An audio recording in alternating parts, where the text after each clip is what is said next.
one line we'd like to break. Please, yeah.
First frame, Arfan down to break, time running.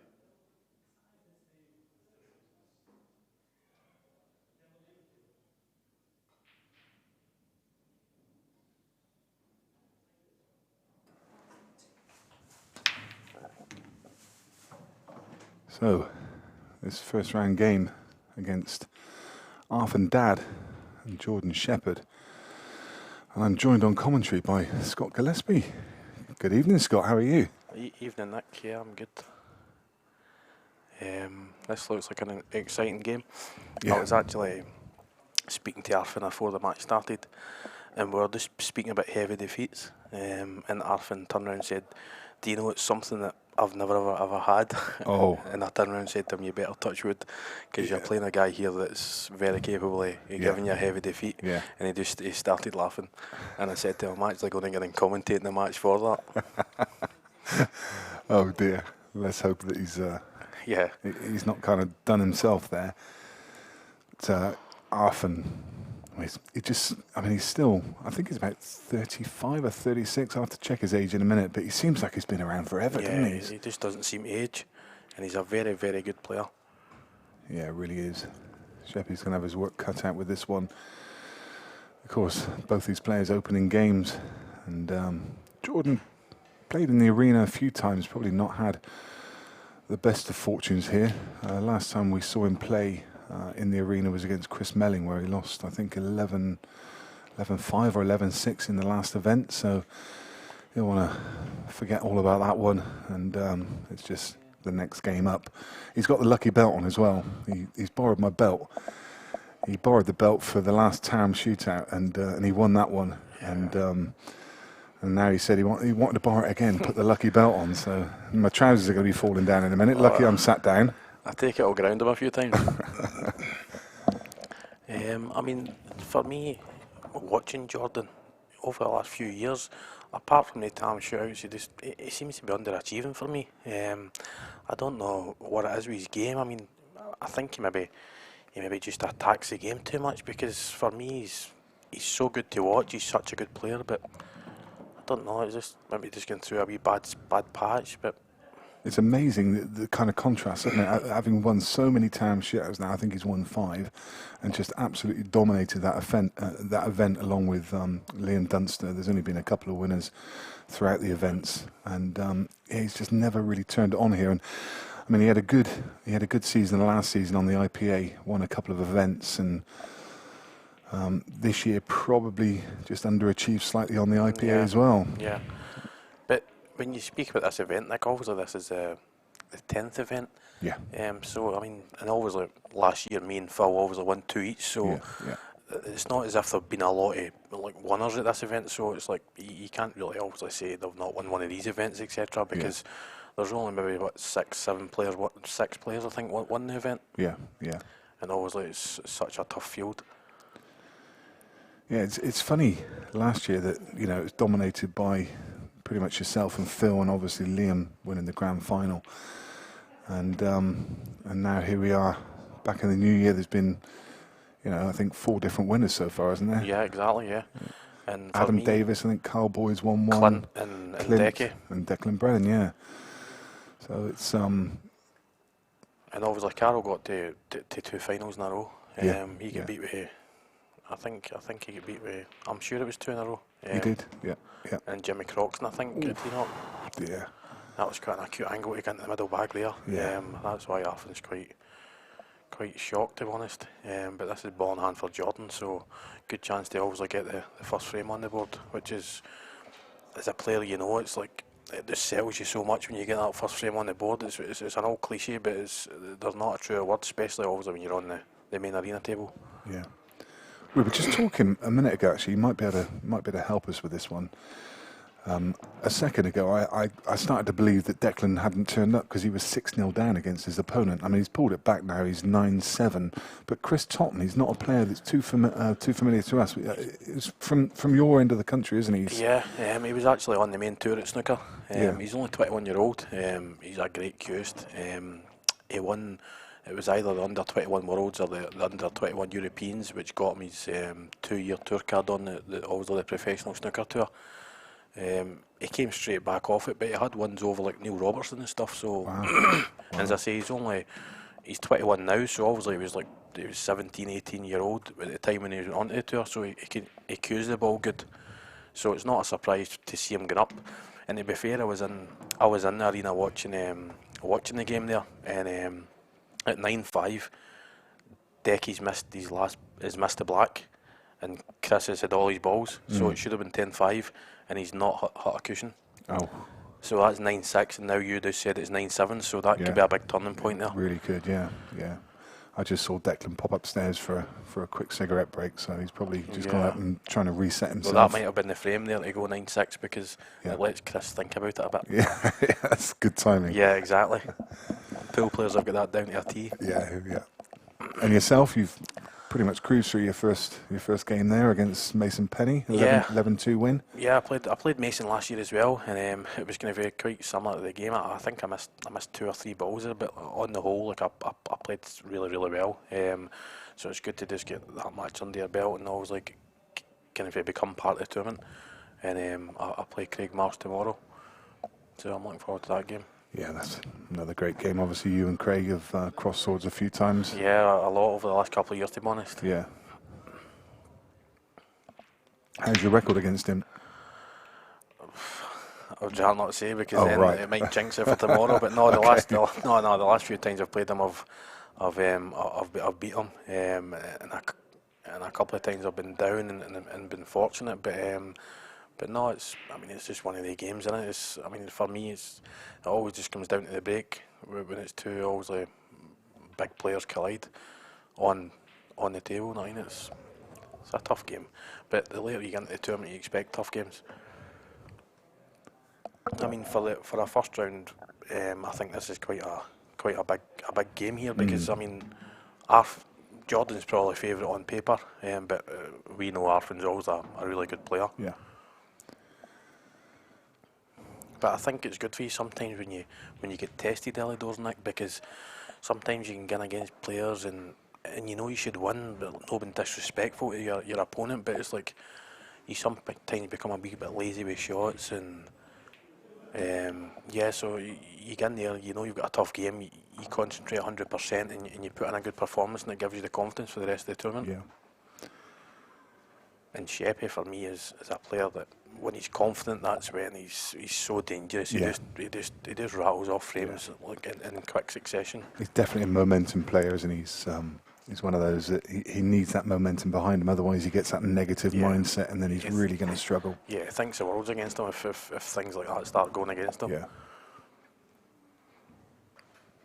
But I think he's good on this one, just below just above the black spot. He'll screw straight back and try and get on his badge red, and take that into the green pocket. Because I don't think it goes by that yellow. No. He's already looked at the top right. Yeah, I think he's maybe just actually landed off straight the wrong side to screw back for that red. I think that's why he's taking his time over this shot here. Can he take the one to top right and just stun? Looks like that's one he's playing. Maybe just stun down for the one. Yeah, he's tried to go on that one again. I mean, where his white ball was the other now, I mean, it wouldn't have been a bad shot to try and cut his badge red in, but unless it doesn't go. But I mean, from here it looks as if it does go. Oh no, miscue. He's tried to dig into that. So ball on hand for Arfan.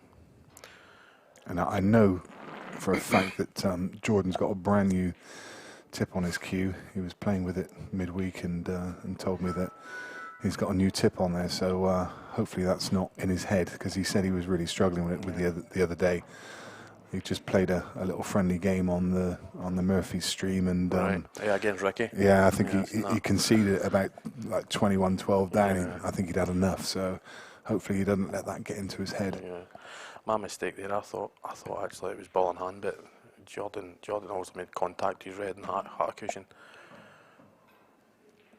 But yeah, Arfan's in good shape here.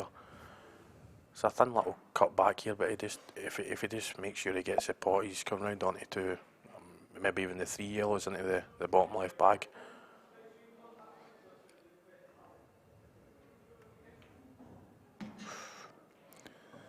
Use the whole of the pocket there. Yeah, he's been a little fortunate as well, kicking the red there. Yeah. But I suppose he would have been very unlucky if he kicked red and didn't land on a yellow. But that was because, as you say, he used the full pocket there.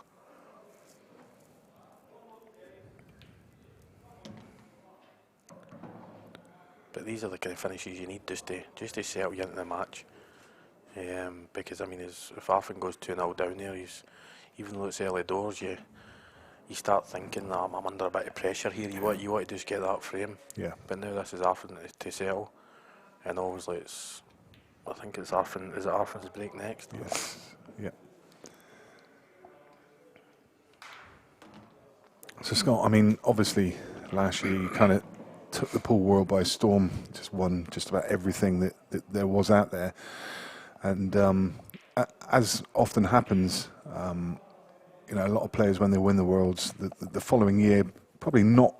I mean, the expectations would have been high from yourself and obviously from all of your fans, and you know, it's difficult to recreate that. Obviously, you can't recreate that whole season, but you know, how have you felt about your game overall this year? I was actually speaking to my friend about that the other day there. Obviously, I won the British Open, the IPA main event in Isle of Man about a month ago. Yeah. Now, for me, even winning 1 or 2 events a season is a good season, because the standard's so high. Yeah. And as you say, I had a really good season last year, which is probably the best season anybody's ever had for a long time. Yeah. But at the start of this year, I won the Irish Open, which was the main event over in Ireland in the IPA. I then won the Europeans at Bridlington, and then obviously I've won the IPA, the British Open. So I've won 3 big events this year. Yeah. I've been beating a couple of finals up in Scotland. So I mean, take out last year, I've actually had a good year this year. Had a really good but year. everybody's going to obviously kind of judge it by Always last comparing, year. aren't they? Yeah. So for me, Nick, I've kind of I'm happy with the year I've had. And Yeah. I mean, I'm a lot of people know I'm not a big practicer of the game. So as bad as it sounds, as much as I know I can win events, I just take what I get. Yeah. Like I want to win. I try and win. Yeah. But if I don't win, You don't put too much pressure on yourself. I don't, because at the end of the day, I'm settled in life. I'm happy.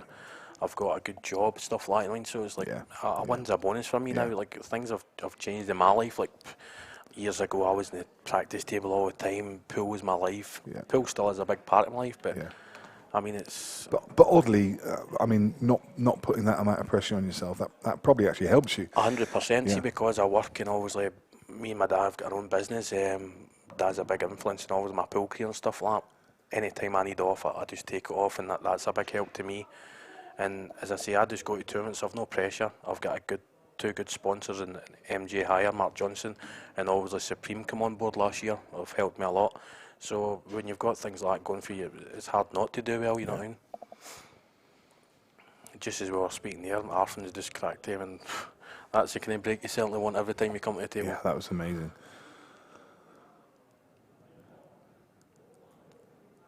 And this is the thing, this is why I think you need to.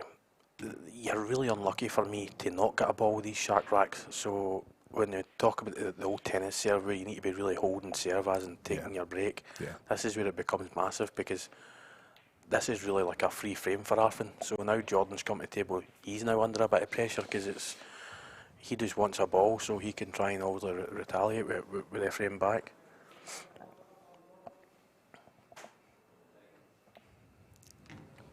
Two frames to one to Arfan Dad. And Sheppy will just sit there ruining that miscue that he had in the last frame. Yeah, Try and get up 2-0. And that's what you need to do when somebody does something like that. You punish them so they keep thinking about it.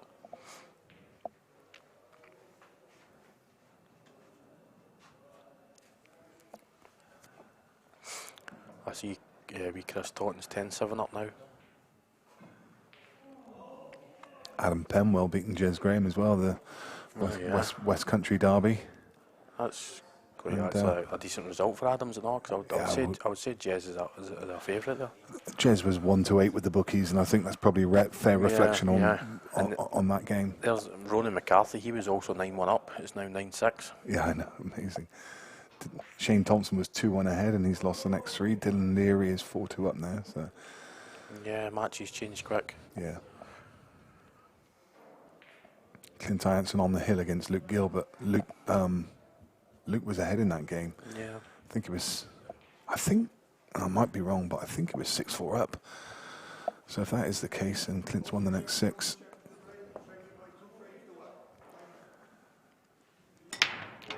Oh my God. Me. That was like a trick shot. And that's what Jordan didn't need, because Jordan's not got the best heads at times, and then this is just bounced straight into the middle bag. I don't know if it's going to save him in this game. I don't think it's going to make a lot of difference. But had that ball gone off the table, of course, it would have been ball in hand anywhere on the table. Exactly, that's correct. Going in the pocket, it's ball in hand behind the line. As I say, in the context of the game, I don't think it's going to make that much difference. But it may. Yeah, because obviously when you come up dry or you get off or something like that, you're just hoping that obviously there's a few clusters on the table. But with this shark rack, it's very rarely you get the clusters, and I like it because there's nothing better than watching open pool. It's the only thing you want to watch. The odd fudgy frames, I bet there was a kick for that from there. Little kick there for sure. And that's he should still be okay, but it's just left it awkward. He was trying to play across onto the one at the top of the table. Yeah. He may have to leave that till later now. Could even leave it to his last ball if he wants to. Yeah, because it's a good ball for the black. Yeah. Obviously he's trying to get rid of the three balls up there right away. So yeah, it's probably, as you say, it's going to be his last ball now. I guess obviously you've got a bit of 9-ball in your blood as well, having played alongside Jason Shaw in the World Cup of Pool a couple of times now. Did you have a lot of interest in the Moscone when it was on last week? Yeah, I mean, to be honest, I think if you play any Q Sport, Nick, if you don't get into the Moscone Cup, it's kind of weird, because I just think it's a great atmosphere. I actually went down to the Moscone Cup last year when it was in London. And it's just such a great buzz that the audience get involved, and I mean, obviously the pressure the players are under. I was speaking to Carol Boys, and obviously he was over in Vegas for that one there. Yeah. And there was 1,800 strong fans. Yeah. And he was saying, Scott, it was incredible, the atmosphere, and he says next year in Ali Pali it's going to be 3,000 fans there. Yeah, yeah. I mean, I think historically the split over in the States has tended to be probably about 60-40 in favour of the Europeans. Yeah. This time it was way in America's favour. In America's favour, yeah, for sure. There was a big American crowd, and they were really partisan. I mean, understandably so, but goodness me, what an atmosphere it was, and there was a real buzz. I think it obviously helped with America winning last year as well. Yeah. I mean, because obviously they've been kind of feel like the whipping boys for the last 8-9 years. Yeah. So it was good to see obviously getting kind of competitive again. I don't think he's quite come far enough here, is he? Is that red's in the way now? He should still be okay. I think he can nick it, can't he? I think so, but he needs to watch that, because if he flicks the red just wrong, he can get off to the middle. I mean, the middle comes into play. So I don't know if he just tries to hit the red thick, and he obviously he'll be able to cut the black in easy. Yeah, yeah.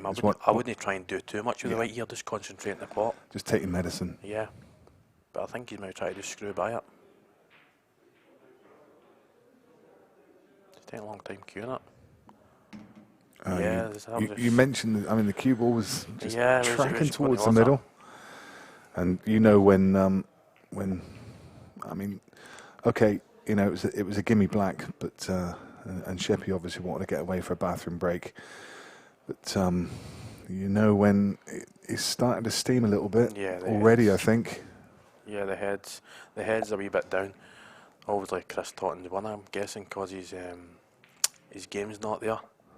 So Yeah, that's a big win for Chris. Yeah, that's a massive But win. as I said to you, Nick, it's not a surprise to me. And obviously, people, if they watch them, the ball, Chris cues the ball as good as anybody.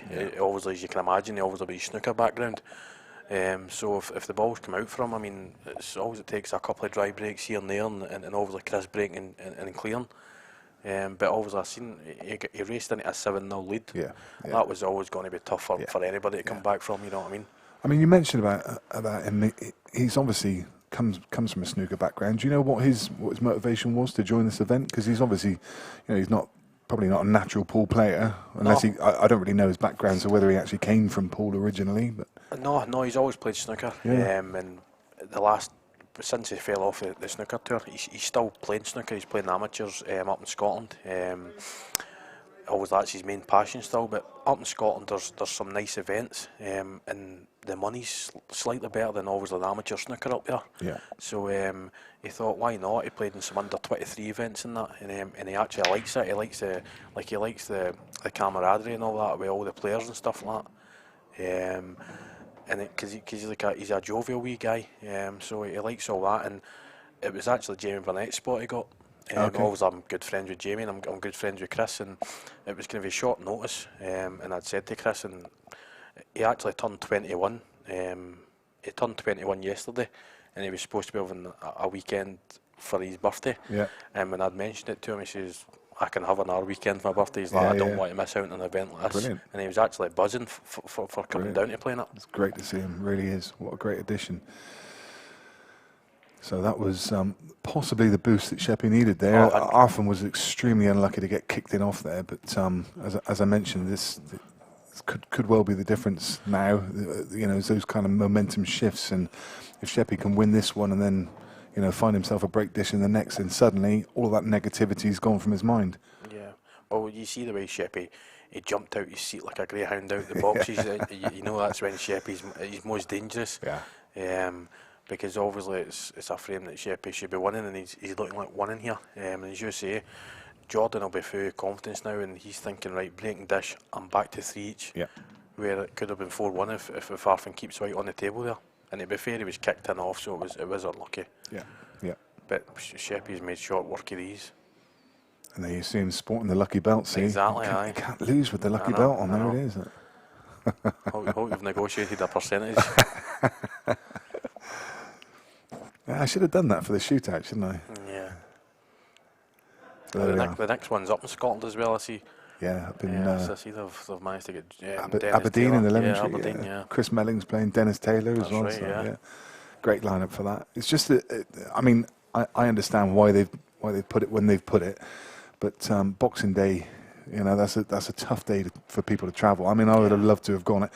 Had it been on the 27th, I could have probably justified going. But Boxing Day, you know, for us is a bit of a family day. You know, everyone's coming around. Yeah. And there's a lot of good sport on the TV as well. Exactly. Yeah, I'm probably going to be the one that's cooking. I will be the one that's cooking. But once that's all finished and I've had a couple of beers, I'm going to shove everyone out. I'm going to sit and watch the shootout. Yeah, so. Exactly. It's a good watch. But it's on over 2 days as well this time, isn't it? So it's yeah, because I think it normally started this Friday, didn't it? But I think this one's a Saturday, Sunday. Yeah. But always it's during the festive season anyway, so most people will be off anyway. Because it's a bit of travel. It's Aberdeen, even for me, it's 3 hours, and I'm up in Scotland. Yeah. But I would imagine there'll be a big crowd in, because it's going to be a few good Aberdeen players there. Oh, I was going to say, even if the black had gone down, it wouldn't have made any difference, because the black comes back out and goes on the spot. But it doesn't count as a ball, doesn't it? Not. No. Arfan would have still taken control. Yeah.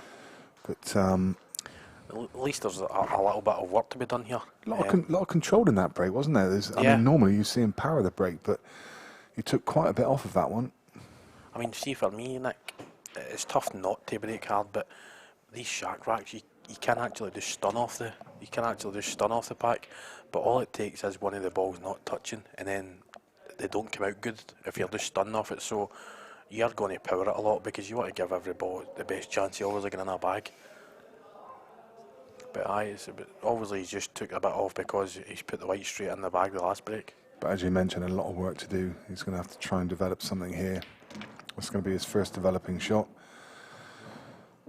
And it's still not ideal. No, he'd have liked that yellow to stay over the middle bag. Yeah. Now he's got a cut back into the middle. I don't know whether he tries to come up above the yellow and play the plant into the middle bag, or he maybe just plays for a double. So he's got a couple of options here. It's just however Arfan sees it. Because I think if he just stuns off the bottom dike and back down, plays a double, he's then got the one over the middle bag to come down for his last yellow. Yeah. And then obviously you don't need to do much work because the black's over the bag, but he's landed just too high. Yeah, he's landed he might need to come off the yellow and pot the middle ball. Yeah. See if he comes off the top yellow. Cannon into it. Yeah. Yeah. But then obviously needs his yellow to come over into the middle of the table so it goes in the green bag. He must be going for a cross face. Yeah, I wonder if it's one of those that he can. I mean, some of those you can punch him and straighten him up, Yeah, can't you? yeah. He may just have the right angle to do that. I think the fear he's got here is obviously if he clips off the top yellow and pots one in the middle, he's not guaranteed to bon his next yellow. Yeah. So you maybe need to play it with pace to try and come down for the bottom yellow, but you're still not guaranteeing that other yellow to come into a potable position. Yeah.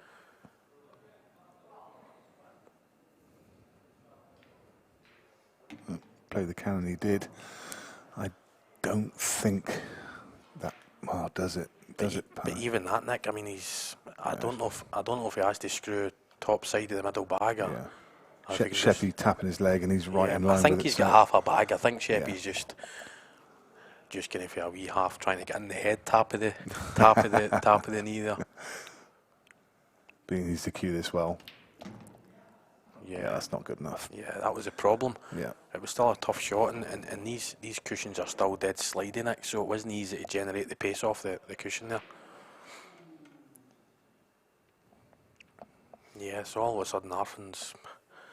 That was a good chance. I mean, see, the bad shot was not coming down low enough for the double. Yeah. Because see if he comes too far, he's still on stuff. Yeah, yeah. That was quite careless for Arfan there. He was trying to be too precise instead of just giving himself options. That's close. A great effort. Great effort. That was the main thing there, making sure that because Jordan's still got a tough yellow, a tough red, up next to the black. Yeah.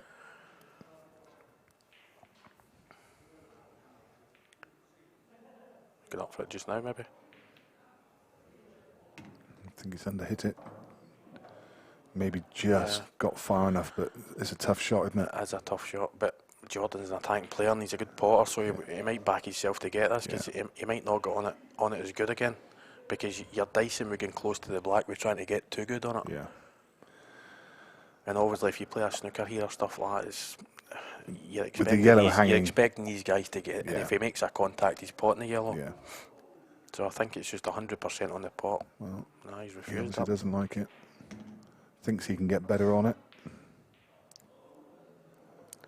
He's just running out of position.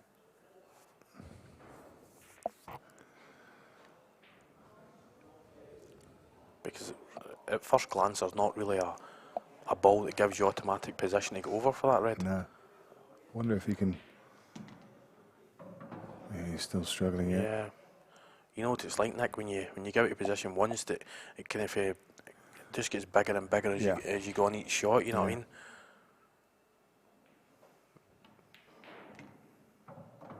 Yeah, he was. To be fair, that's a nice wee kiss here he's got. He's been a wee bit fortunate there. Because if he misses the red, he was actually going close to maybe potting the black there. Yeah. Oh no. Oh. Wow. He put his hand up to apologise for that. He thought he'd miss that one for sure. Again, needs to cue this well. Yeah, that was sensible, coming off the bottom cushion. Because you could try and just just come into a space there, but obviously using the cushion, you can get your arm through the ball there. Yeah.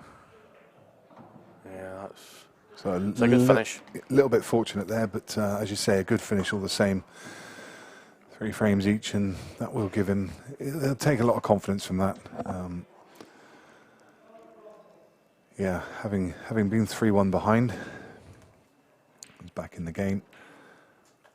Yeah, I mean, you look at Arfan's body on the chair now. Arfan looks as if he's the one that's getting beat. Shane Thompson back to 4-0. So, Doggone on the chat. He's a big fan of Beer Productions, watching over in Dublin. He's asking about your kind of 9-ball exploits with Jason Shaw. Is there anything in your mind that you think to yourself, obviously you could follow Jason kind of started off in 8-ball, had a good career, world champion.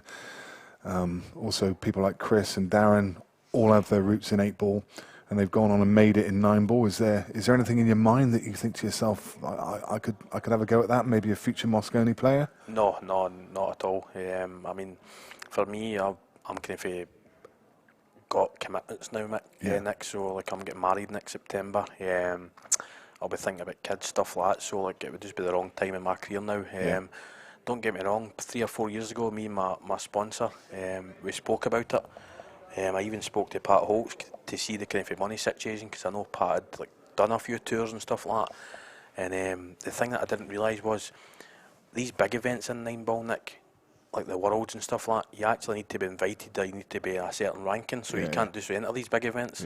So even you just need to watch like Jason's progress. It took Jason maybe a good 2 or 3 years before he actually broke through. And you look how good. I mean, for me, Jason is one of the best 9-ball players on the planet. 100%, yeah. So, I mean, it's like, I just think I'm at the wrong stage in my career now, where and I'm happy doing what I'm doing. Like, I enjoy life. You know what I mean? So, and I honestly, I wouldn't like to live out a suitcase, and I think a lot of them do that a lot of the time. You know, I'm quite a home person. So no, I'm happy. Don't get me wrong, it's like the buzz and that, the Moscone and stuff like that, but you've still got all the downs, and if you're on the road and stuff like that, it can be a lonely place, Nick. Of course, yeah.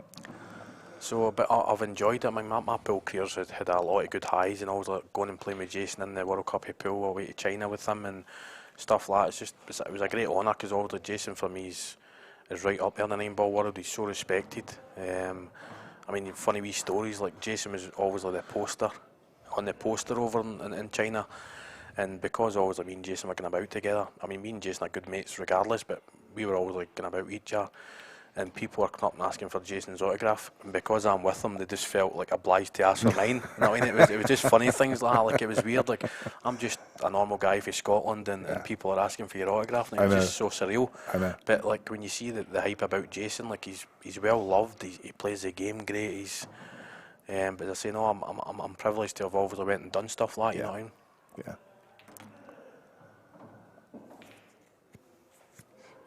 Yeah, I think for that game, to be a success in that game, you have to put in hard yards. Yeah. Like probably no other games, those rotation games. I mean, if you look at Darren's career, I talked to Darren extensively in one of the previous events about, how his game evolved, and how he came from 8-ball and went across to the States with a suitcase and a mate, and turned up at the bars hustling, and nobody knew him, and he kind of evolved, but he had to put in the hard yards to get there. And as you say, I think it's even harder. Like, I mean, if you see the flights, I think Chris said the other day he was on his 54th flight this year. I mean, that's insane. Yeah, that's just crazy. It takes a lot of mental effort as well, and obviously that's how Chris actually sees him talking about his fitness levels and stuff like that as well. I mean, it must take a lot out of you. I mean, jet lag and stuff like that. But I was actually speaking to Darren at the GB9 the other week there, and we were speaking about it, and Darren had to change his whole cue action and everything, because obviously you have to have a loose cue action when you're playing 9-ball. So like, sometimes you just cue the ball too good for 9-ball, so that's what Dan said to me. He says, like, I changed everything, Scott. He says it was weird. I started gripping the cue differently. Yeah. And I mean, even when you look at somebody like Jason Shaw, he plays with his mini bit on his cue all the time. just for like obviously the extra weight. I don't actually know the reason Jason does that. I've never asked him, but yeah, it's a total different game. And it is, yeah. I mean, I remember early doors watching people like Reyes and Pagulayan and Shane Van Bonen and people like that, and you watch, they've got this kind of, it's almost like a sawing action. It's like a like loop. a train getting round for me. They've got a loop in, Yeah. in their cue arm, and I'm like, well, why do they cue like that? I mean, I used to watch the Mosconi Cup, and Steve Davis is cueing like Steve Davis cues with that beautiful cue action. And you think, why are the Americans not learning from this? Why don't they cue like us? But actually, it's the way to do it. that's the way they do it. They're generating spin on the cue ball by doing that. Exactly. And that's exactly why I used to just think it was a poor cue action, but it's absolutely not. It's been designed specifically for that game, for those heavier balls. Yep. And it's weird because Corey Joe, Alex Pagulayan, and I think there's maybe an Arnhem ball player, but they actually went to the Q school for the snooker tour. Yeah. Corey's never done anything, I don't think, but Alex Pagulayan, he'd done well in a couple of the events, and he was a make-up player in one of the snooker tournaments. And I'm friendly with Steve McGuire, and Stephen played him in one of the snooker events. Yeah. And it happened to be one of the live games, and I watched him, and like he had a totally different cue action, because obviously you're not getting away with that action at snooker. Yeah. And he was quite a fair player, but he's not always the top level, and he would be. But yeah, it's crazy how for certain obviously games you have to change your whole action.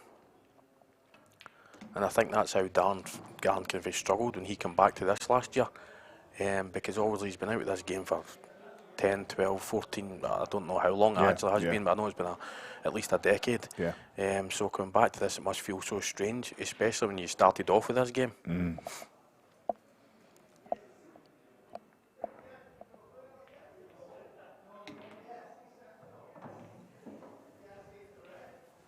So in the meantime, Jordan going about this clearance, trying to reply to Arfan's break dish in the last frame.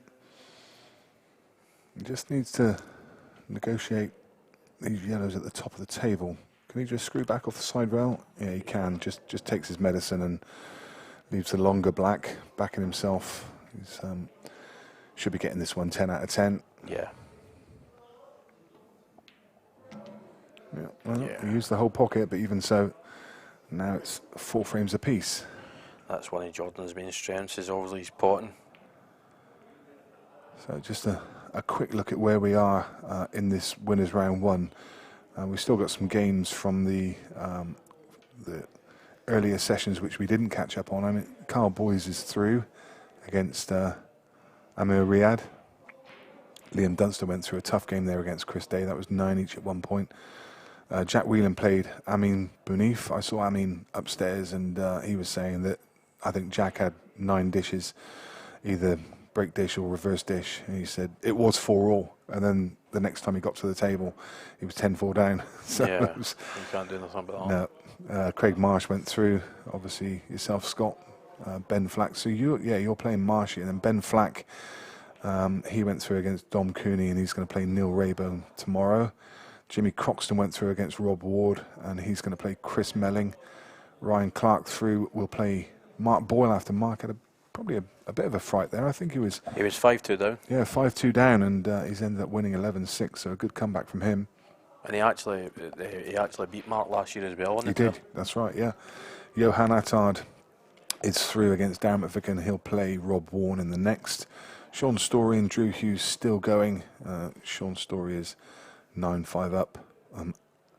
Adam Davis beat David McNamara, is through. Chris Totten beat Deck Brennan, is through. Jake McCartney had a bye against Oli Bell. Gareth Hibbett's through against Rich Gifford. Craig Waddingham through against Scott Crawley. John McAllister had a bye. And then Jordan Shepherd and Arfan Dad. I think they'll play. I think the winner of this will then play John McAllister. Jez Graham is 10-9 up against Adam Penwell. Shane Thompson locked at 5 each against Dylan Leary. Phil Harrison had a bye. Ronan McCarthy's through. Callum Singleton 6-5 up against Harjeet Singh. Sean Chipperfield had a bye. Tom Cousins 11-2. Mark Asprey had a bye. And Josh Kane through against Josh Kane is 6-5 up against Brian Halcrow, and finally Clint Jansen went through against Luke Gilbert, having been trailing. So there we go. That's us fully up to date on the winners round 1. And this will be the last match of today. We'll be back with the action tomorrow in the loser section from midday.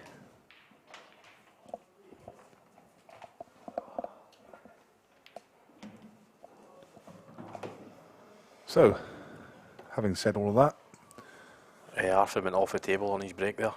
oh, he actually went off. Yeah, he I went missed off that the one table. looking at the results. Not often we see that. No, but that's been a few bad breaks for the both of them.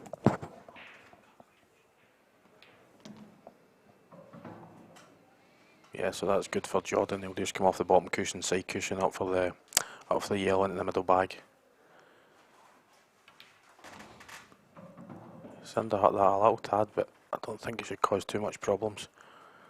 Yeah, I think he's got options here. I think if he's thin enough, he can just go side rail, top rail, and around. And if he's thick enough, he can just stun off the top cushion like he has. And pretty much an identical blank to the one he had in the last frame. This is the thing about Jordan. He wastes no time in taking out the finishes. I mean, it's actually sometimes tough to watch. I mean, as much as you want to enjoy it, it's just tough to watch. Yeah. When you're his opponent, that is. But obviously, when you're sitting the sidelines, it's great to watch.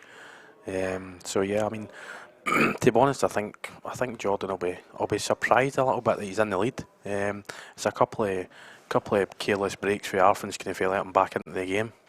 Funny enough, I think Chris Melling mentioned it when I asked him about this game during the interview. He mentioned the weakest part of Arfan's game is probably his break. He said, he puts the cue ball in the middle bag nearly, or it's going close to the middle bag nearly every break. So he said that will be a feature, and he said I've tried to help him time and time again with his break, but it just it never seemed to be able to master it. Yeah, and the weird thing is, Nick, I mean, as stupid as it sounds, and these kind of rules, it's like the break's the biggest shot you've got. So you would think you would definitely put a bit of time in if that is a weak part of your game.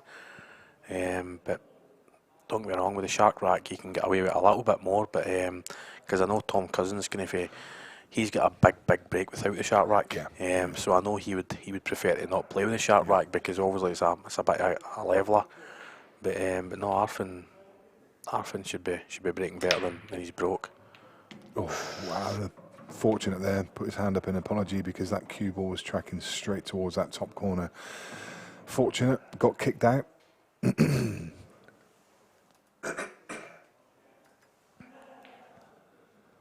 So Reds, well, there's only 4 left on the table, and you don't see him taking too long about these. No, it's just a natural angle to go over for the one on the. I think he'll go over for the one on the cushion just now. Yeah, if he can land straight on it, just like so, he can just drop this in now and leave the other one for the middle bag. So makes it easy when you've got cue ball control like that, doesn't it? It's just, the club. Oh, you wow! Drifted out a wee tad there, just a little. Club players would have, just ended up leaving that a couple of inches off the cushion, and then it makes your next shot so much tougher. Yep, exactly.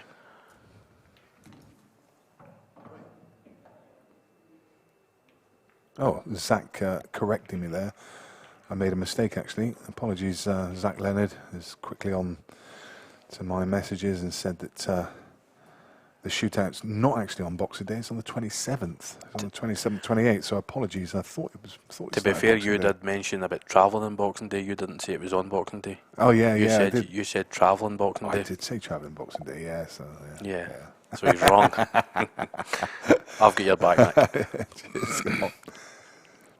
Yeah, so that's a quick fire frame again there from Jordan, and that's what Arfan's going to try and have to think about. He's like, I mean, he missed a ball to go. It was there 3 or 4 1 up, and then all of a sudden he's 6-4 down. Yeah, and it's 2 rapid frames. Yeah. So it puts big pressure on Arfan's break here. Yeah. I mean, it's the weakest part of your game. It obviously shows up. Yeah, from 3-1 down to 6-4 up, it's some swing winning that little session 5 frames to 1. And Sheppy suddenly is swagging. Yeah, he's got that bounce in his step. Yeah. And Arfan had him under it, didn't he? Yeah, exactly. I For mean, sure. because as you say, like he conceded always with the black in the table, it was unmissable, but he conceded and wanted out the arena to go to the toilet and try and clear his head. Yeah. But yeah, you have to keep these guys down when you're on top of them. I mean, I've seen Sheppy concede frames with 12 balls left on the table. Yeah. You know, that's how much you can get into his head. So he is one player that, there you go. That's exactly what we just mentioned, wasn't it?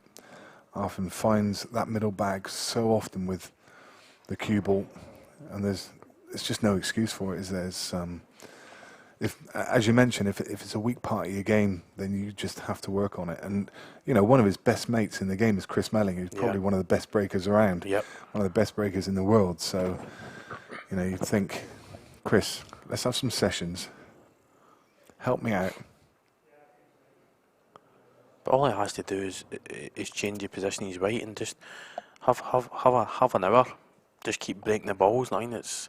To be honest, it's not rocket science. He doesn't even really need somebody to help him, Nick. Yeah. But if somebody like Nick, somebody like Chris has offered him his help, I mean, he definitely knows what he's talking about. Does Chris? I watched some of his game in the last match. It was on the stream, and that last 2-ball finish, it was just incredible. A 2-ball finish is maybe finish of the week. Yeah. I was having a bit of banter after the game as well when he's played the double on the black. And I was like to him, I said, "Will you try to put that in the bottom bag?" And he thought I was being serious. I mean, Chris gave us a little insight into his targeting system when we were in the last event. Yep. We did a little masterclass in breaking, actually, but afterwards he just gave us a little insight into his targeting system, which he's learnt from playing American 9-ball from all the disciplines of American pool, and picked it up from some of the greats. Is it something that you've ever looked at? Because it really does work. It's, you know, you've obviously touched on bits of 9-ball. I think most pool players are using instinct and a kind of like a one cushion measurement and probably just your knowledge of the game to get out of a snooker, whereas Chris is using pretty much he's using mathematics, he's using trigonometry, and you know, actually, because what it actually comes down to is the diamonds on the table. If you play a ball to a certain diamond, it will go to a certain place. So basically, he breaks up the table as if it's got imaginary diamonds on it. Yeah, well, I think that's the difference for obviously the American pool players to the 8-ball players, as they've got the diamonds on the table. Yeah. Whereas if obviously we had some sort of like obviously help on the table, it would certainly make it easy. But as you're saying, instinct here, I mean, personally, when I'm coming out a cushion, when I'm coming out a snooker and pool, it's just guessing for me. Like, I'm just thinking that is the spot I want to hit. Yeah. And obviously you've not got any sort of diamond to follow, or just kind of go to the side or whatever. But when I did play in the World Cup of pool with Jason was trying to tell me things, but obviously because he could help me, I didn't really have to think for myself. So I was just always listening to Jason and telling him where basically I'm hitting. Yeah. Because like, I'm not going to learn that over a couple of weeks. We had to practice. Yeah. And previous to that, a few years ago, when Pat Holtz was playing a bit of 9-ball, he'd actually got a DVD out, and it was called Dr. Q, and that's what that was about. Was obviously the angles on that. He had his own system.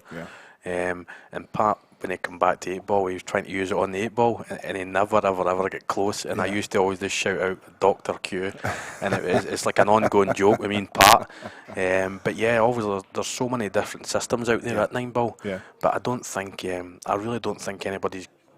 There's not a lot in the game. I know that I've got a system for 8-ball. I think it's just kind of guessing work. But also maybe Chris kind of.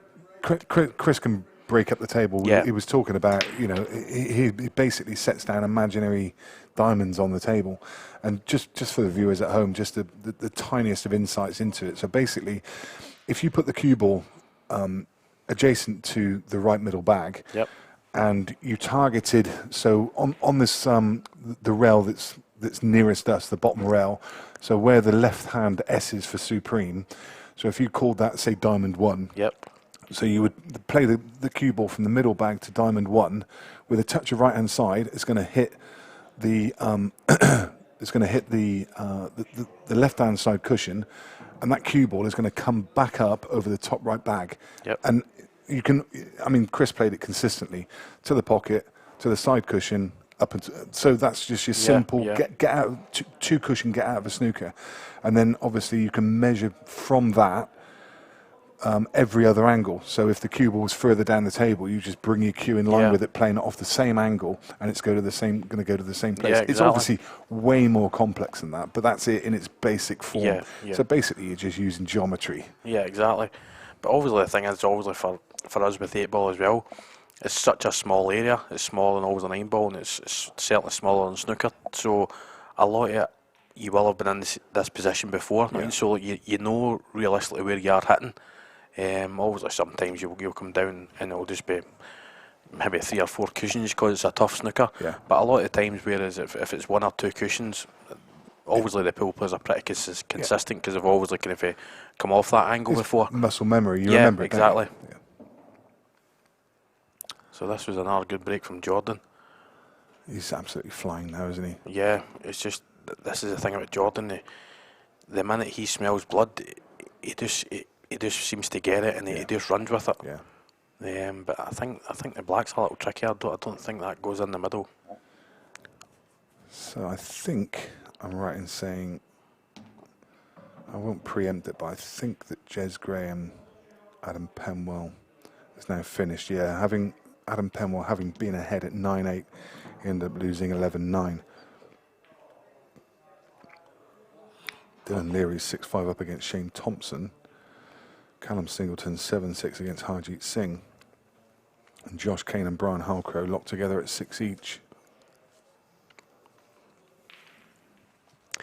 Sheppy tried to pot his bottom yellow there and come into the black, and he flicked the red. He was actually unlucky. He just had to, if it was over a couple of more on thicker on the red, he would have been on the black.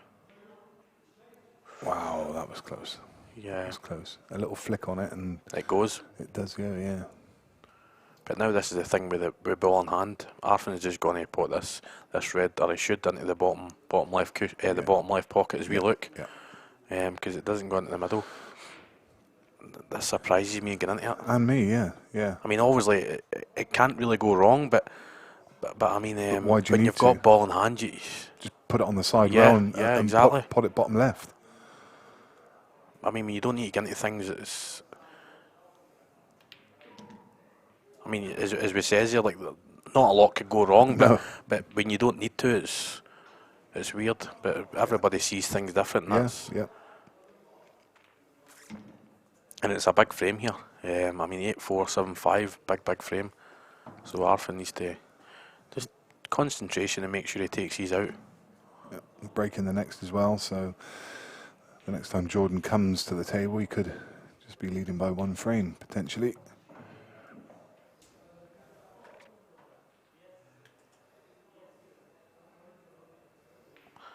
Yeah, he should have come down a bit lower now because he needs to actually put this in with a bit of pace, and to screw obviously over for your red. And those are the ones that if they're going to pop out, they could bounce out, yeah. And look here, because he's had to dig into that, he just came a wee bit too. Yeah. He's just a wee bit over hit it there. And natural angle's taking him into the black as well. Yeah, isn't it? I think so. And obviously, as we say, when you get into things, you're not guaranteed where they're going to come out. So from that wee shot in that he stirred last red, he just went down and didn't really even look where he had to leave the white, which sometimes can come back and haunt you. Yeah. Yeah, it's just taking that care and giving the same respect of every single shot, isn't it? As it happens, it's come out absolutely fine, but there was a couple of points in that frame it could have definitely gone wrong.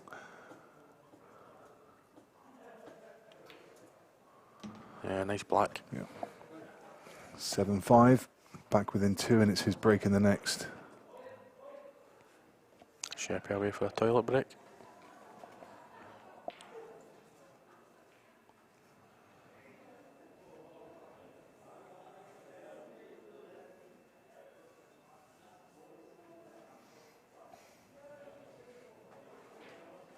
Sean Story now on the hill against Drew Hughes at 10-7.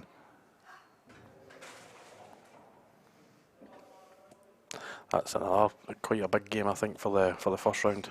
Two good players, Drew and Sean. Yeah. Yeah, hard one to call that. To be honest, so is Brian v Josh, because Brian, he's granite. He's a guy that you actually obviously need to beat everybody, but he's a guy you need to beat. Yeah. You know what I mean? Like, he's not going to give you any free frames. He's such a tough match player, Brian. He's a grinder, an absolute grinder. I remember earlier this year, I think it was, in one of the Murphys events when Brian Halcrow played Phil Harrison in a race to 11. It took 6.5 hours. Yeah, real grinder. Yeah. You know, two players who just won't give you an inch. Brian trailing by just the one frame at the moment. I must admit, I as much as I love Brian, I fancy Josh for this one. Brian's just doesn't seem, his head seems to have been, just speaking to him recently and seeing a few things he's putting on Facebook. He's definitely going through a bit of a bad patch. So hopefully he comes through the other side of it. And Brian's a great guy. He's one of the legends of the game. He's been around forever. Played so many money matches against just about everyone there is to play. Yeah, he's not shied away from any of the top players. He's played Melling, he's played Farnsworth. I mean, he's played about everyone, I think. Played Hill for money. That's a nice break there from Arfan, just what he needed. I think he'll be taking yellows here. Yellow into the right middle. And yeah, everything goes. Yeah, fairly natural path for the cue ball as well, from ball to ball. Yep, exactly. Really, the only tricky one he has maybe got is the one in the middle of the table next to the two reds. Yeah. Because it only really comes down into the. He's tried he's tried a two-way shot there. He's tried to get on that just now, but he knows that he's still got two balls up there to get on it, especially the one that's closest to the left, the top left. But he is trying to get on this before. Yeah, so he'll probably play it here. And yeah, that's just that's the only tricky ball he's got. And I think that's what I like here. Arfan's kind of speeding up a wee bit, and I think that's what you need to do sometimes, Nick. Yeah. Because obviously, when you're feeling a wee bit maybe pressure or obviously like you're against it, I think if you then start to take a bit of time, it just kind of it can manifest the problem. Exactly. Yeah. It just, and so if you try and speed up your play, it kind of it helps you a wee bit.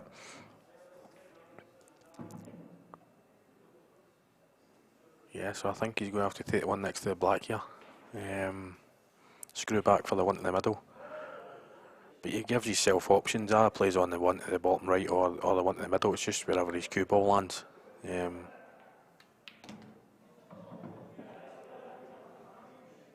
Yeah, so it's just however he sees it here.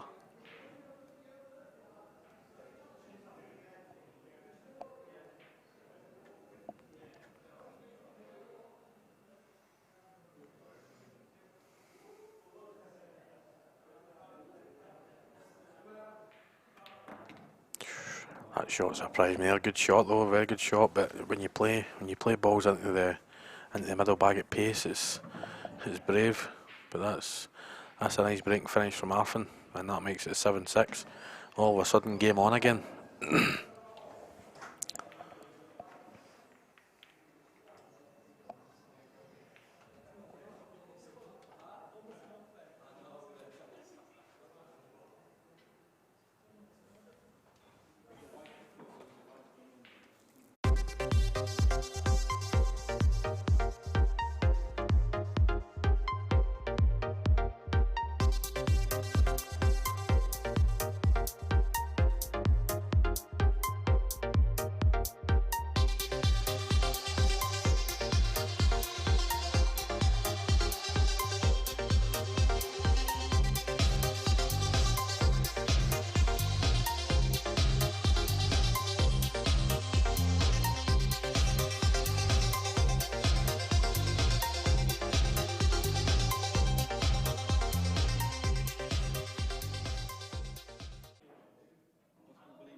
And now it's Jordan's turn to go dry.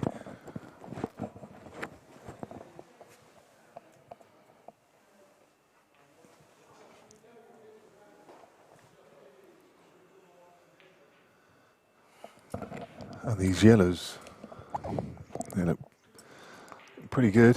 It's again, everything being at the top of the table. There's just that one ball at the bottom of the table. Yeah. That's kind of the oddity. He needs to find a way to get on that, and whether that black goes, he needs to just have a close look at that now. I think he'll try and get on this early, Nick, Yeah. because there's always a gap there, and that's what he's played, and he's played that very well. He was just checking to see if the black ball goes into the bottom left, because always it was going to be tricky getting to the black from that yellow. It's always it's closer to the black. People might think that would have been your ball to get on the black, but no, he's come down there, and I mean there was a foot window. I mean, so it's quite a big area. Yeah. Especially if you come down wide it, as in i.e. to the right hand side, but he come down quite acute to that, and he's landed well. So yeah, it's just a bit taking these in the correct order now. I'd imagine he'll be leaving the one over the right middle for his last ball to come down for the black, because I think he feels that the black always goes. It certainly looks as if it goes for here. Yeah. But it's, as we said earlier on, it's one of the finishes. You just make sure you're giving it everything, nothing loose, because it's a big frame. 7-6, 7-0, and as we've spoke about Sheppy, I mean, Sheppy will, I'm not saying his head will go down, but he'll put a bit of doubt in his head, because we know what Sheppy's like. I think he's going to have to take the one over the middle now, you mentioned. Yeah, well, obviously sometimes when you run out a little bit of position, I think he was always meaning to leave that. But if he's came touching on that red ball, he'll need to take it. He'll need to take it just now. There's no. Yeah. I think he's taking the one you that's can just get through to the close. one on the closest to the cushion. I definitely would be taking that, Nick, because it's a tough pot, and your whites maybe canning into other balls. Yeah. I think he just bites the bullet and takes one to the middle, and then takes one up the cushion. And obviously, if the black goes, Nick, he's still got a big area to land in to go on the black. Yeah. I mean, the two on the left hand side still give you good chances to get on the black. Yeah. I mean, if the black goes, he can pretty much pot it from anywhere on the right hand side of the table. Exactly.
Couldn't have landed on that any better.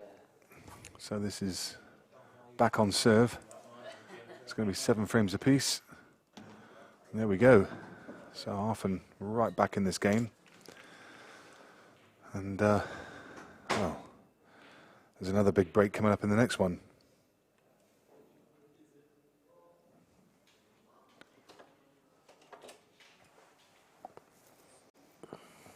I see Shane Thompson's levelled up at 6-all again. When you actually look at the 4 matches left on, Nick, they're all close. They really are, yeah. Always a 7-all in this game. Dylan Reilly, Shane Thompson 6-all. Callum Singleton leading Harjeet Singh 8-7, and Josh Kane is 8-6 up against Brian Halcrow. I did a little bet beforehand. I've got Josh Kane, who's 8-6. I've got Shane, who's 6-all. Callum Singleton, who's 8-7 up. We've got Sheppy, who's 7-all. Yeah. Jake McCartney, who Got a walkover, didn't had a bye, so that'll be a void game. And Jez Graham, who's already won. he? He'd a sweat for a 1-8 shot. Yeah. And yours is pretty much the same. Josh Kane, who's 2 frames ahead. Callum Singleton, who's 1 up. Shane Thompson, who's 6-all. And Ronan, who's already through against Liam White. I must admit, I was going to put Ronan in, and then I thought, because I thought he was a good price. But Liam White, you know, he's on his home tables as well. He's a dangerous little player, isn't he? He's had a couple of good runs here as well, Nick. Yes, yeah. But I just think overall, Ronan's too experienced, yeah, isn't he? Yeah. Ronan wins that match maybe 8 times out of 10, 7 times out of 10. Yeah. Big break.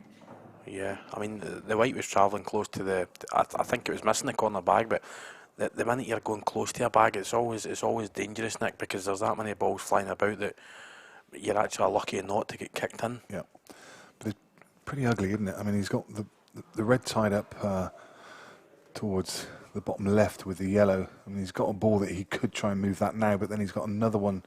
I don't know if the one just below the bulk line passes maybe into middle, but even if he does go reds, then I think he's forced to go reds because I don't think he's got an opening yellow. Yeah, I mean, I think that's why he was a wee bit kind of angry there. Well, disappointed that he didn't have a shot on the yellow, because I think the yellows are the balls there. It's just, I mean, even that's just, it's gone ugly. Yeah. It's just not a dot-to-dot finish. There's no natural path. You're always looking for a natural path from one to the next, aren't you? Yeah, exactly. But the only thing is, I mean, that red that he's always brung out, it still goes in off the yellow down into the bottom bag, Nick. But as you say, it depends on this red next to the yellow in the middle of the table, if that goes into the middle or not. If that doesn't, that's where his problem lies. Yeah. Because I think I don't know if he can. Clearly, it doesn't go, because I'd imagine he'd be potting this one to the right and screwing up for the one on the top cushion. Yeah. Yeah, this was one of the uglier leaves for sure. Yeah. So I mean, I said that kind of flippantly, but I mean, obviously, yourself, Scott, when you break, you know, you're really looking for that kind of. I call it economy of cue ball. I mean, you want to find the shortest path around the balls. It's almost like that dot-to-dot finish where you've got that natural path from one to the next, and that's what you're looking for, isn't it? Yeah. I mean, personally, see, just for me, Nick, when I break the balls, the first ball I look at's the black. Yeah. As soon as I see something in, the first ball I look at's the black. And then you're working backwards. How do I get on the black? Yeah, I work backwards, but the thing I'm sometimes lazy is, see if all the balls are open, I don't plan my route. Right, okay. Whereas somebody like a Liam Dunster's playing a ball for a ball for a ball. Yeah. I'll just go down and kind of know I'm going to land on.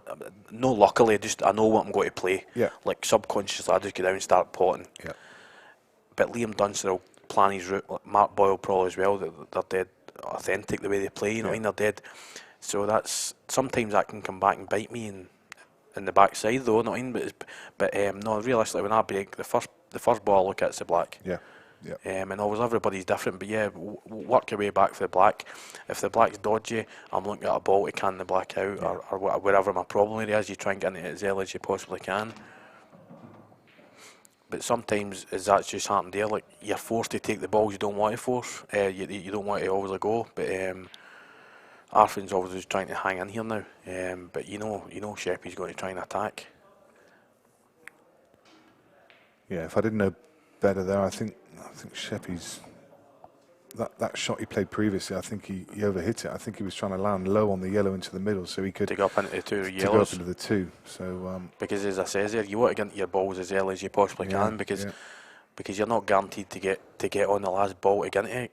You're always a bad cluster, and then you're not guaranteed to obviously them to come out good. Yeah. So if you've still got options on the table, it helps. Yeah. He's going to be in danger of putting himself into trouble if he's not careful, because he's kind of putting all his eggs in one basket. He's got the ball to the right. Well, what's he doing here? He's going around the top. Yeah. It was a good effort, but he couldn't get enough pace in that to really develop them there for me, Nick. No. And that's the thing, as you said, he's like, now he's second favourite in this frame. Yeah. Where when he came to the table, to be honest, he was probably slight favourite in the frame. But obviously that's just the nature of the beast with Jordan. Yeah. He likes to attack, and it's going to work for him more than it doesn't. He's going to go for him again here. You can see him loading up the side. Yeah, and He's just not got into that at no, all. he's not. But it was going to be a tough shot because we spoke earlier that the cushions, they're not going to take that much side just Yeah. because it's a new cloth. Yeah. But now he's really struggling here. I think that's all he could do is just push the yellow into the Yeah, path of the red. just make and it awkward. Yeah. But he was clever there as well, because if he leaves a plant, Arfan would have just potted his red onto the yellow, and then Jordan's in a whole lot of trouble there.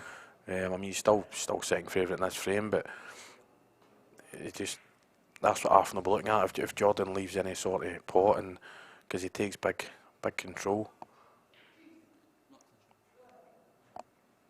Now does he try to come cushion first here? And I think he's looking to flick off of it. And he's tried to flick the side of the yellow and try and get it over the bag. Yeah.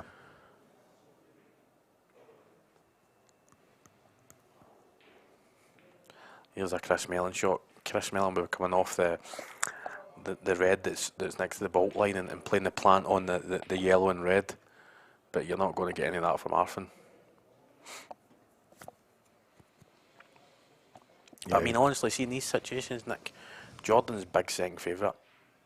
I wouldn't hesitate to just go down and hit these as hard as I can. Yeah. It looks terrible, Yeah. but at the end of the day, there's 6 bags there. Yeah. You know what I mean? It's Yeah. like, I would never ever hesitate to just have a right good swipe at it. And the chances are, if he hits it gently, I mean, which is what he's done. I mean, it's okay. He's still got that not one. the worst. Yeah. Yeah, it's not the worst outcome, but you know, from Arfan's perspective, just more of the same. He doesn't need to attack from here. The only thing is, if Arfan clips off this, Sheppy's then definitely going to play the yellow into the red, or he's going to flick off the yellow and pot the red. Yeah. So Arfan needs to watch where he leaves the white ball here. I mean, I don't know if he tries to clip thin and come down in behind the one next to the black spot. He's maybe left a double here.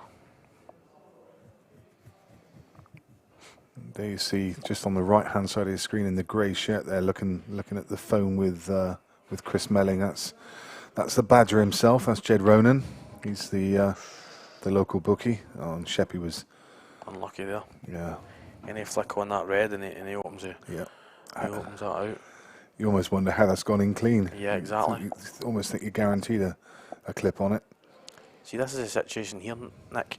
I don't know if he could caress this off the side of the yellow and just pot Arfan's ball. Yeah. I think that's exactly what he's looking at. He's just hit it. He's just hit it too hard. He actually caught it thicker. Yeah. If he catches that thin, the yellow stays in front of the red. Yeah. He's actually gave himself a chance in that frame. Yeah. That was definitely the shot to play, but as you say, just he's caught it too thick. Yeah. Don't get me wrong.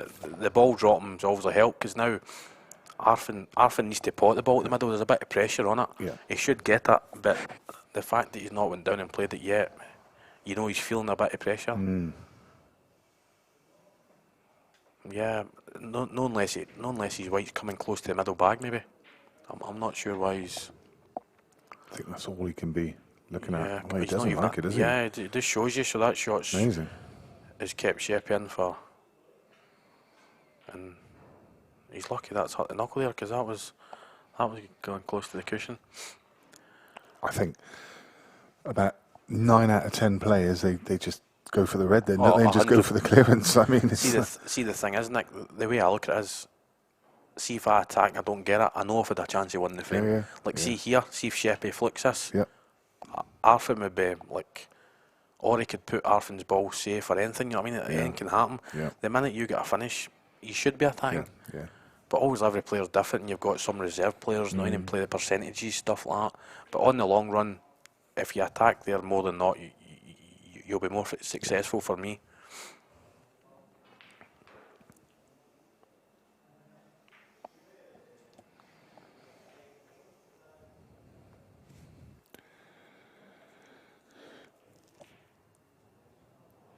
So it's Dylan Leary now 2 frames clear of Shane Thompson. 8-6. Callum Singleton 2 ahead of Harjeet Singh at 9-7. And Josh Kane 8-7 up against Brian Halcrow. So only 4 games remaining. Now, I don't know if Sheppy can clip this enough a yellow here. That was a careless shot from Arfan there. I don't know if he clips it thick, that might get off the red. If he can, he may just be able to take the bag. Yeah. Yeah. So It's a good effort. But, like, Arfan's kind of as we're just talking there, obviously, we need a chance to attack Nick. Like, I mean, if that ball doesn't go, he's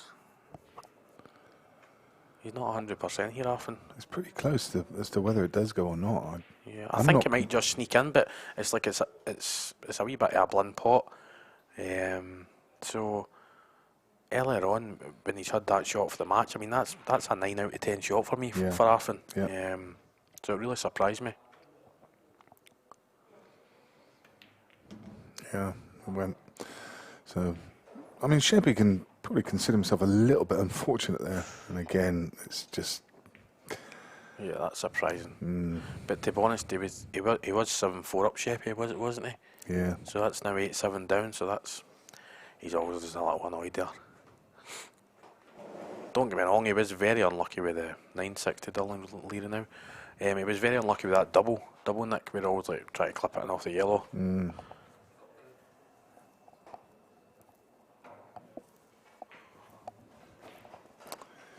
Yeah, even that shot was unlucky. You know, just not covering the bag, leaving that gap. Yeah, it's small margins. Yeah. But Arfan Dad, I mean, he'll be delighted to be back in the lead now, because really it's been Sheppy for the last 4 or 5 frames. It's kind of been looking the better of the two of them.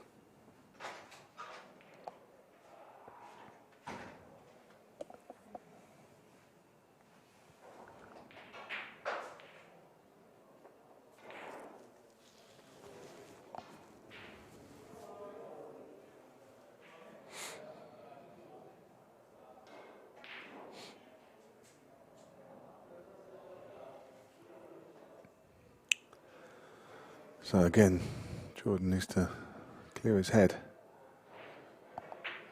Just put all of the adversity behind him. He's lost 4 on the bounce, but he needs to stop the rot. And probably, again, done himself a favour just stepping away from the table for a couple of minutes. Maybe just wash his face and just try and clear his mind.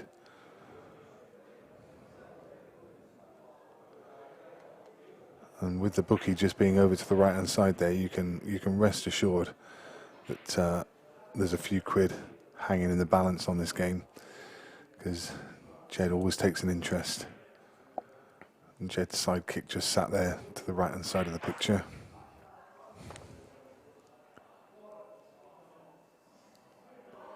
So Jed in the grey shirt. Chris Melling sandwich between him and Pete Craw. Slots, as they call him. Well, Callum Single is now 9-8 up against Harjeet. Brian Halcrow's levelled at 8-all. And Dunlee's 9-6 up Shane Thompson. Yeah, it's going to have to be a big fight. Shane's just won the next one though. It's gone 9-7. Shane's an R1 that's had a really good couple of runs this year in this tournament. Yeah. I think he's under the radar, Shane. He's not a lot, because he's got a good money match record. He's a very, very good player. Brilliant record. At his level, I mean, he's, I mean, for me, at his level, I think one of the best money match players in the country. Yeah. Okay, you know, he's not played, you know, he's not going to go and play Tom Cousins. I mean, he knows his level, he finds his level, he's found his level, and he chooses the games wisely, and I think he's probably got one of the best records at his level. Yeah, and that's the way to do it. I mean, why would you take a match on that you're probably maybe second favourite in? Yeah. It's ludicrous, because I mean, he played Ben Davies, but he played Ben with a start, and I think he actually beat him. Like if the scoreline he wouldn't have needed to start. Yeah. But obviously you're under a bit of pressure right away when you're given a start. So I'm not a fan of that, giving starts.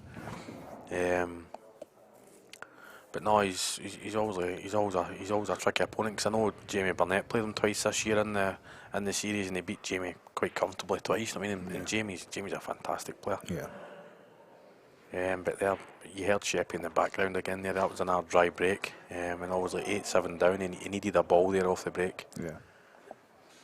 Arfan's just gone a bit straight on this one, but should be okay. Yeah, I'm surprised he's not come back there, Nick, because he's got a lot more room to play into. Yeah. I mean, he's still got a shot into the middle here, but if he comes back, he can play with a bit of reverse side, I think, there. Probably got a choice of 2 or 3 balls there. Yeah, exactly. And then it was a natural shot into the middle, and then you're on the other ball into the opposite middle.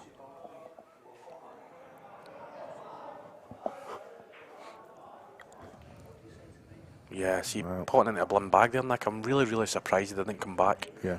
And to be honest, that was to keep Sheppy down, and Sheppy's head's not in a great place now as it is, you know what I mean? It's really not, and you can see even now the frustration, because I'm not sure he's on. Is he on this one to the top? Maybe I think he is. Yeah, he had the gap. I mean, I was starting to fear for your belt at the time there, you know what I mean? It's going to lose its reputation.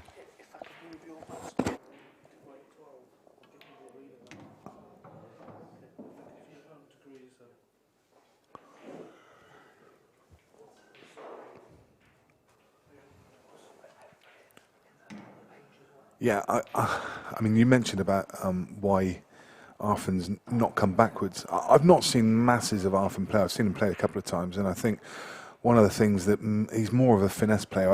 I think if he lacks anything, it might be a bit of Q power, and those kind of shots, you probably just need a bit of Q power, don't you? He tends to go for the finesse shots more than the kind of the big Q power shots. Yeah, I think so. I mean, obviously people have got more comfortable shots to play than they haven't. So obviously, Arfan's always just wanted to follow through there, and he's always thought he wasn't going to hit the knuckle, or he wouldn't have played it. But I just thought the margin for error there was always coming back the way. He looks like he's straight on this one. It looks like he's just come back a couple of inches too far. I think he was just trying to leave it a couple of inches over so he could stun across, but he may be forced to play the one down the rail. I'm assuming the red doesn't pass the black to bottom left. No, I don't think so. I don't think it does. Maybe it's...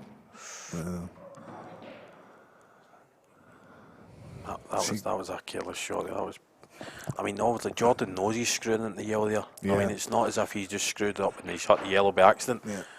He knows that. So for me... The one down the rail was easier from the last shot. Yeah, definitely. I mean, he has to always avoid traffic here, and he has to come across twice to get always on the red. Yeah. What a shot! Yeah, what a shot! That shot of the match, especially under that pressure, Nick. He's a little unfortunate to land actually on the cushion, but he'll be delighted obviously getting with that pot. I mean, he's struck that so clean there. I mean, that's top draw, isn't it? Yeah, so, you know, Jordan's feeling great now. Yeah. I mean, all those last 4 frames, they're out of his head now. Yeah, they forgot about. You could see a little nod in his head there, and he's like, that was the point where he said to himself, I'm going to win this match. Yeah, exactly. And that's all it takes. I mean, that's kind of a difference, I think, Nick, for the top boys to maybe just like the guys a tier below. That shot there, he's 8-7 down. He misses that shot, he's probably 9-7 down. You know what I mean? He's played it. It's not just getting the pot. It's playing the positional. You know what I mean? He's not just went down and hoped he got the position there. He's playing twice across here, and he's played it well.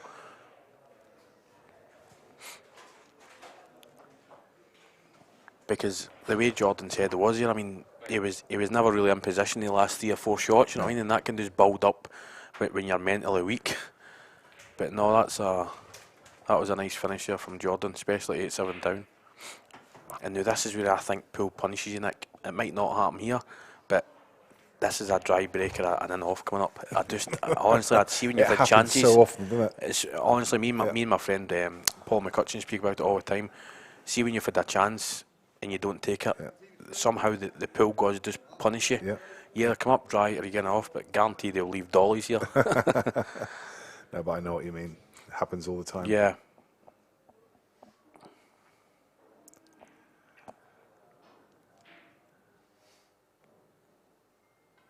He knows how important this one is. He's taken a long time Yeah, he over that did. one. Look how he's lost that cue ball. Goodness me. He's got a red anyway. Yeah. So my philosophy just knocked out the window there. But Cue ball has so much topspin on it. Just yeah, it was whip. weird, and he took his time over the break there. Yeah. But yeah, that was kind of a loose cue ball up. It's strange, isn't it? Because he was addressing the cue ball absolutely at the bottom. Yeah, And then he's and at the imparted top. so much topspin on it.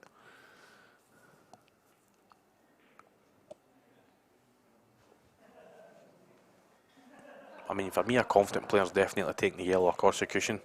I mean, that's. I just think that's. Yeah. Yeah. You know, what I mean, that was kind of for that was kind of for like the shy way out of there, like he was as if he was just not confident there, Nick. Now he has to go back down for it. Exactly. I mean, it's like, yeah, but when you're not feeling confident, I suppose he's just guaranteed himself on reds there. I mean, he's obviously still got this finish is still very much there. Yeah. But when there's balls close to the cushions, they can cause problems. But just come off one cushion here and give yourself a choice of these two balls down here, and that's. I think he's overrun that a wee bit. Yeah, definitely. He's got the wrong angle on both of these. So I think he's okay on the one in the middle. He needs to take the one in the middle first. Yeah. Because the one he ideally wants to take to the left corner, I think he's running into the yellow. Yeah. But I suppose when you're playing down, always a pool players, you play into areas, Nick. You know what I mean, so give him the benefit of the doubt.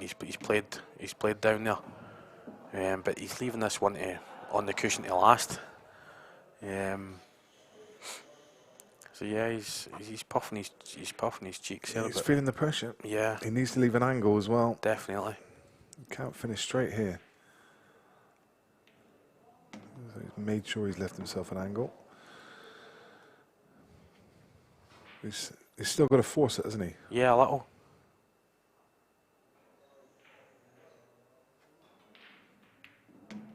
Yeah, nice shot. Yeah. He took an extra bit of cue in there over that shot because he knew it was an important shot. But obviously that's the way Arfan's went, which everybody goes different ways. But I just feel that could have been a problem shot there. I mean, it's as the weekend goes on, the bags kind of tighten up a little bit. Nick, you know what I mean? I mean, obviously playing into these bags just now, obviously new cloth. It's the bags do tend to play slightly easier at the start of a tournament. So just when you're in pressure situations, I suppose your mind just tells you to take the easy way out, doesn't it? So he retakes the lead, 9 frames to 8. Some interesting games still going on.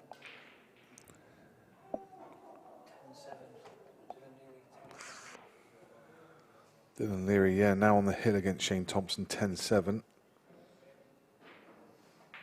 Brian Halcro's now taking the lead against Josh Kane. He leads 9-8.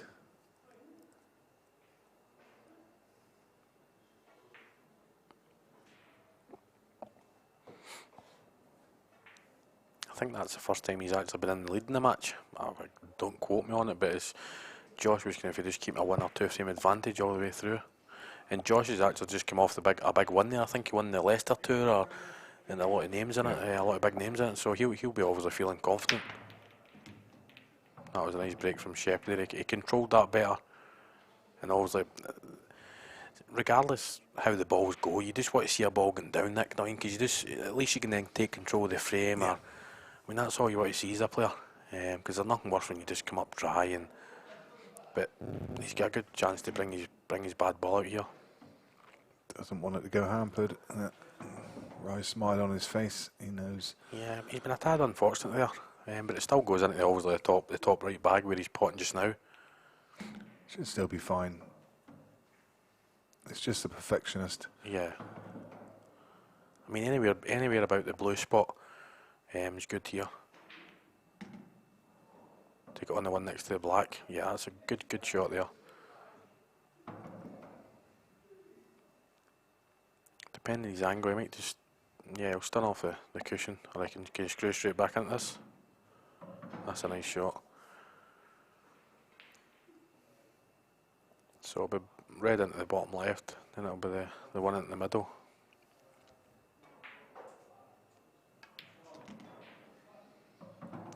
You know the way Jordan strokes the ball, how confident he is, isn't you? You just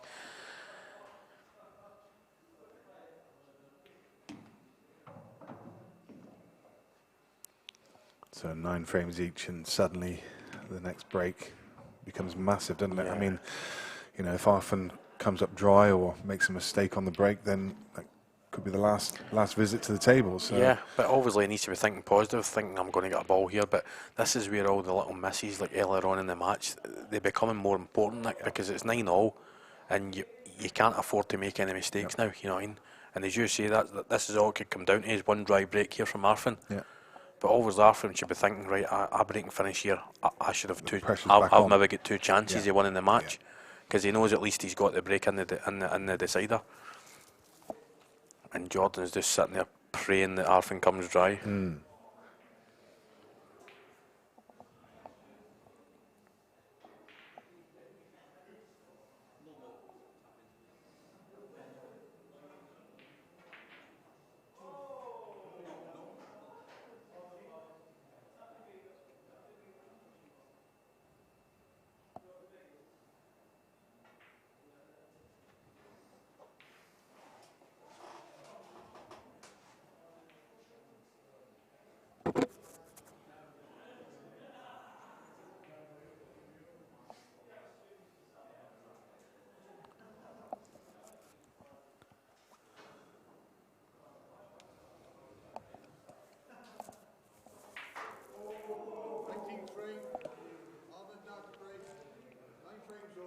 Sheppy looks comfortable, confident. He stands up, ready to pounce.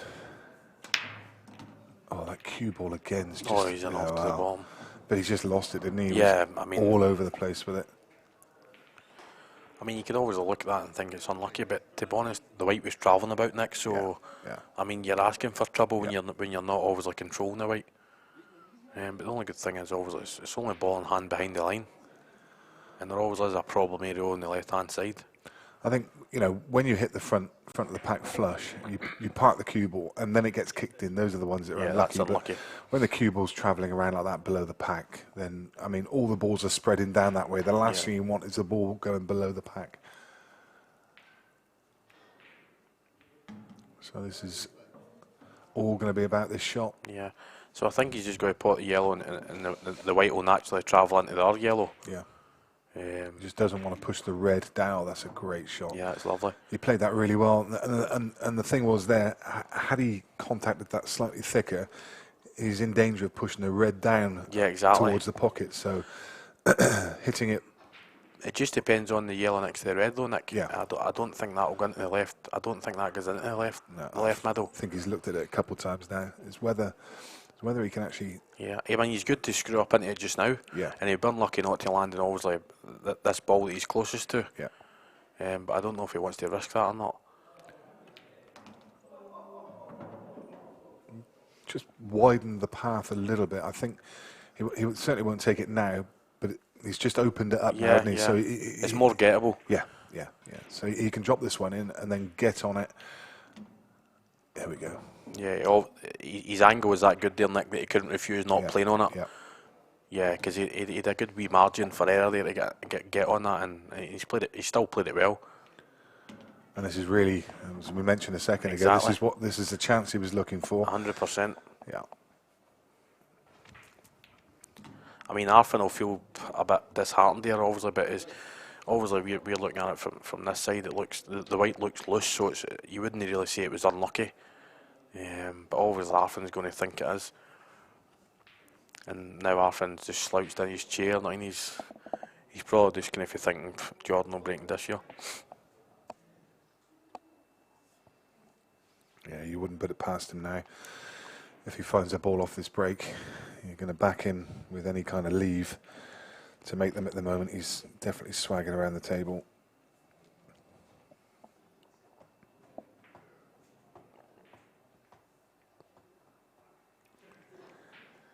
Some attritional games going on now. It's Callum Singleton still 9-8 on Harjeet Singh. That's been 9-8 for a while. Brian Halco 9-8 up against Josh Kane, so neither player giving an inch. That's Darren Leary. He's just won 11-7. Yeah. It's a good win. I've seen his name about, Darren Leary, but I don't really know the boy.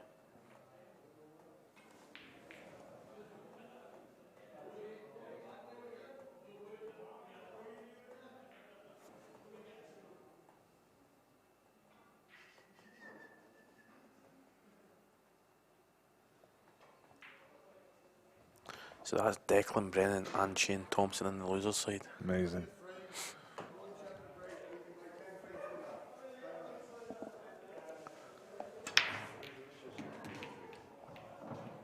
Yep, so he's got a ball. What a break.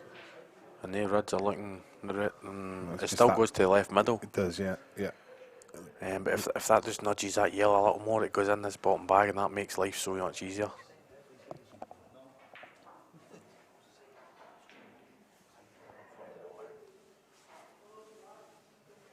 Jordan's just composing himself. When the referee has to mark the balls and take the triangle off you, you have to sit back in your chair. Yeah. So you're not getting extra time to always look over the finish.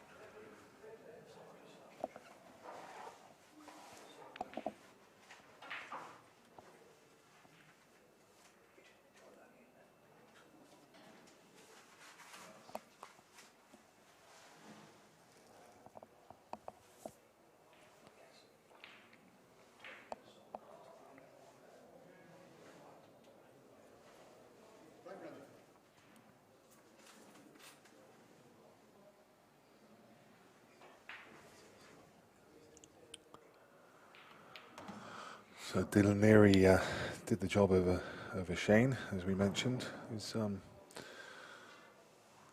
of the more senior players in the event. He's 51 years old, from Northern Ireland. Lives over in the UK now. I think he owns a pool club in Maidenhead. Right.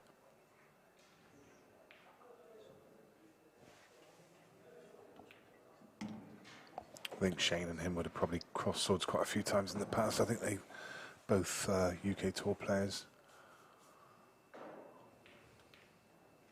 Oh, just the wrong contact. I think you might need to come into the black here, Nick, and the black and yellow. Yeah. Because that's quite a big target there. If he hits the black just on the right hand side as you look at it, because I don't know if he can come up and down. Cursing his luck. He needs a bit of fortune now, and this is a massive shot. Obviously, if it comes out, He just kind of rushed that shot there, Nick. It didn't really did seem to, yeah. Oh, it's come out. Where's the black? He's come out good to the red, but he can't really do it. He can't really do anything with the white here. Oh, he's got a bit of angle, but looks at. That's good. Oh my gosh. Oh my God, that's. How's your luck? Oh, goodness me. I think he's Is that lucky belt? Told you. I don't think you're getting that back. No, the white must be going close to the bag. Yeah. May seem double it. Surely not. No. Oh, he has. He has doubled it. Great shot. Great shot. Oh, what a finish from Jordan Shepherd. Fantastic stuff. Yeah, good finish. That was a good game. Yeah, it was. It twisted and turned a bit there, Nick. Yeah, it really did. And your belt safe. My belt's set for another game. Well, thanks very much, Scott. That was an absolute pleasure not a commentating problem, with you. Nick, not a Hopefully problem. you'll jump back in again this weekend. Yeah, Best of luck for the rest of the event. Definitely, thank you. Actually, I think Lee was saying that I think I might be playing Craig on the stream tomorrow at 12 if Craig was going to. Oh, perfect. So I'll definitely not be jumping in then. Perfect. Well, best of luck with that one. Right, thanks, Nick. I look forward to commentating on it. It's been a pleasure. So from Scott and myself, we say goodbye, and that is the last game of the evening. But in the meantime, we will just grab Jordan Shepherd, get him in the interview room for a few words, and we'll see you across there in just a couple of moments. I felt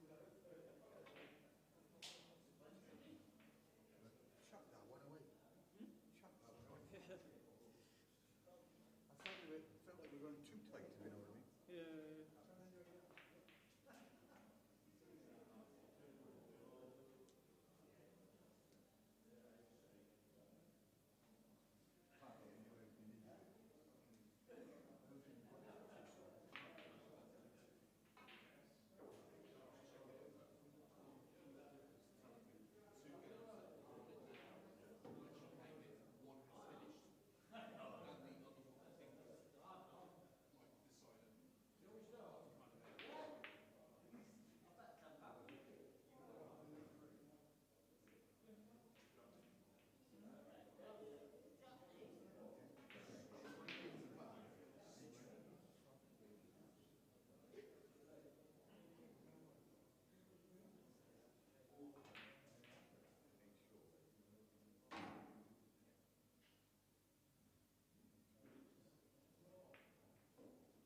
So joined off the back of that win by Jordan Shepherd. I mean, Jordan, you look like you went through the ringer in that one. Well, yeah, it's like a boxing match really. Got beat up a couple of times, but the fight felt alright. Even if I'd lost, I would have thought one of them like weird days where I've actually played alright and still lost. You know what I mean? Yeah. Tough opening game against Arfan, isn't it? Yeah, not really what you want to be playing first off. Obviously, he plays really good, but I'm just happy to get through. You know what I mean? Yeah. I mean, there were times in there you looked like you went through the full suite of emotions. Early doors, you seemed to show a bit of frustration, and then you could just see the confidence come back as you drew level at 7 each. Well, I was 7-4 up, but at the beginning, I think I was 3-1 down. And I haven't played any tournaments really, except for the shootouts, and obviously a few of these. But I haven't done anything in these tournaments, and I just felt a little bit rusty, and just wanted a few chances just to get going and just get into the match and try and do a bit.